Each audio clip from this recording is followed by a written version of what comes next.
Hello viewers, আসসালামু আলাইকুম। সবাই কেমন আছেন? আশা করি ভালো আছেন। আমি মোহাম্মদ আমিনুল ইসলাম। দীর্ঘদিন পরে আপনাদের সাথে আবার নতুন একটি ভিডিও নিয়ে চলে আসছি। তো আজকে আপনাদের সাথে আমি যে টপিকটি নিয়ে আলোচনা করব সেটা হচ্ছে হাইব্রিড গাড়ি।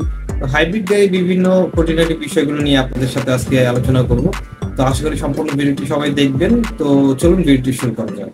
তো বেসিক্যালি হাইব্রিড গাড়ি বলতে আমরা কি বুঝি? হাইব্রিড গাড়ি হচ্ছে এমন এক ধরনের গাড়ি যে গাড়ি সাধারণত ইঞ্জিনের সাপোর্ট এবং হচ্ছে ব্যাটারি সাপোর্ট দুই ধরনের এনার্জি দিয়ে হচ্ছে গাড়িটি চলে থাকে। একটি হাইব্রিড গাড়িতে দুই ধরনের এনার্জি থাকে, ইন্টারনাল কম্বাসন ইঞ্জিন থাকে এবং এর পাশাপাশি একটি ব্যাটারি থাকে যার মাধ্যমে হচ্ছে গাড়িটি চলে থাকে। হাইব্রিড গাড়ি বেসিক্যালি তিন ধরনের হয়ে থাকে। প্রথমত হচ্ছে প্যারালাল হাইব্রিড গাড়ি, দ্বিতীয়ত সিরিজ হাইব্রিড গাড়ি এবং তৃতীয়ত হচ্ছে প্লাগ ইন হাইব্রিড গাড়ি। তো এই প্যারালাল হাইব্রিড গাড়ি থেকে আমি শুরু করতেছি। ধরুন, প্যারালাল হাইব্রিড গাড়ি হচ্ছে এমন এক ধরনের গাড়ি যে গাড়িতে ইন্টারনাল কম্বাসন ইঞ্জিনের যেই শক্তি এবং ব্যাটারির যে শক্তি, এই দুইটি শক্তি নিয়েই হচ্ছে গাড়িটি প্যারালাল ভাবে চলতে পারে। ধরুন, কেউ যদি চায় যে হাইব্রিড গাড়ি, সে যখন শুধুমাত্র ইঞ্জিনে গাড়িটি চালাইতে চায় তখন সেটা প্যারালাল গাড়ি দ্বারা সম্ভব, এবং সে যদি চায় শুধুমাত্র ব্যাটারি সাপোর্ট দিয়ে হচ্ছে গাড়িটি চালাবে তাহলে সেটি প্যারালাল হাইব্রিড গাড়িতে সম্ভব।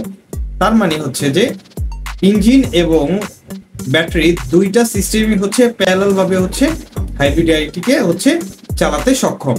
দ্বিতীয়ত, সিরিজ যেই হাইব্রিড ভেহিকেল সম্বন্ধে আমরা জেনেছি, সিরিজ হাইব্রিড ভেহিকেল এর মধ্যে যে জিনিসটা দেখা যায় হচ্ছে ইঞ্জিন সাধারণত গাড়ি চাকাকে ঘুরায় না। ইঞ্জিন হচ্ছে ব্যাটারিকে চার্জ দেয় এবং ব্যাটারি থেকে যে চার্জটি আসে সেই চার্জটি হচ্ছে একটি ইলেকট্রিক মোটরকে ঘোরায় এবং মোটরটি হচ্ছে চাকাটিকে ঘোরায় এবং গাড়িটি চলে। এটা হচ্ছে সিরিজ হাইব্রিড গাড়ি।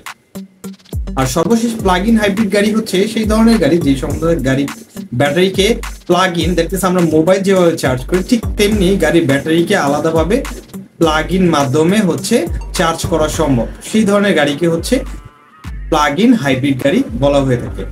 হাইব্রিড গাড়িতে সাধারণত বেশ কিছু গুরুত্বপূর্ণ কম্পোনেন্ট থেকে থাকে, তার মধ্যে অন্যতম হচ্ছে গাড়ির ব্যাটারি।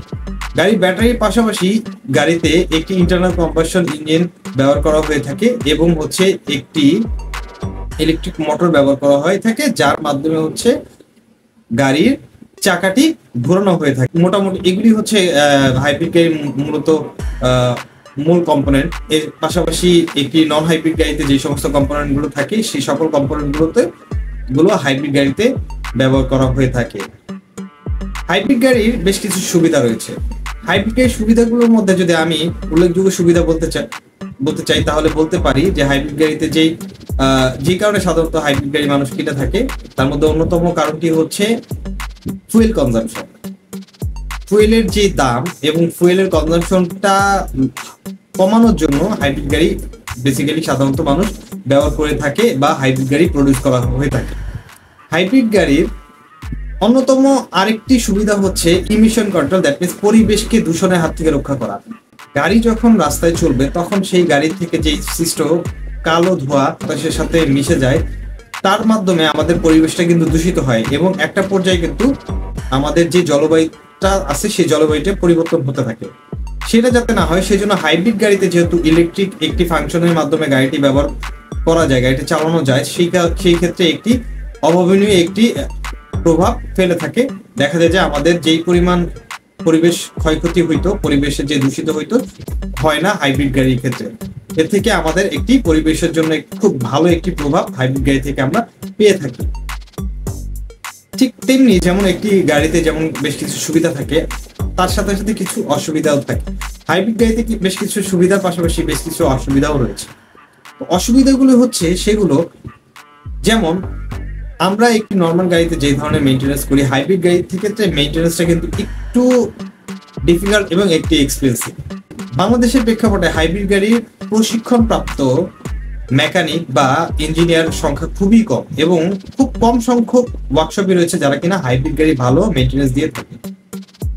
অল্টারনেটিভ ভাবে আমরা দেখতে পারি যে নর্মাল যে সমস্ত গাড়িগুলো নন হাইব্রিড গাড়িগুলো আমাদের দেশে চলতেছে সেই সমস্ত গাড়িগুলোতে কিন্তু মেইনটেনেন্সটা খুব সহজলভ্য।